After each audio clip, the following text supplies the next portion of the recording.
Плагин хибридите се рекламираат како совршена комбинација за сите потреби на возачите. За кратки делници се движат на струја, а на подолги на бензин. На тој начин тие во секојдневното користење низ град возат штедливо и без загадувања, а сепак ја имаат задржано практичноста за патување преку викенд. Но, според едно испитување на Техничкиот универзитет во Грац, плагин хибридите дури и со полни батерии во град испуштаат 5 до 7 пати повеќе јаглерод диоксид отколку што се декларира според WLTP стандардот. Овие шокантни резултати доаѓаат како одговор на оправданоста на субвенциите што европските влади ги има доделено на ваквите возила, кои лани се проценуваа на околу 350 милиони евра.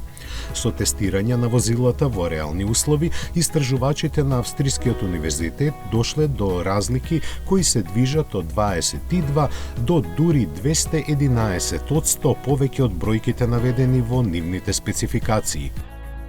Кога пак батериите ќе се испразнат, резултатите се 5 до 7 пати повисоки, а не се поклопуваат ниту километрите електрична автономија која реално е 30 до 40% пократка.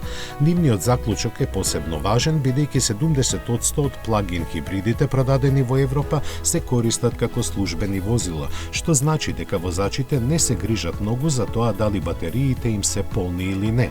Како една од причините за ваквите резултати се наведува стилот на возење, кој заради поострите градски забрзувања ја форсира употребата на бензинскиот мотор.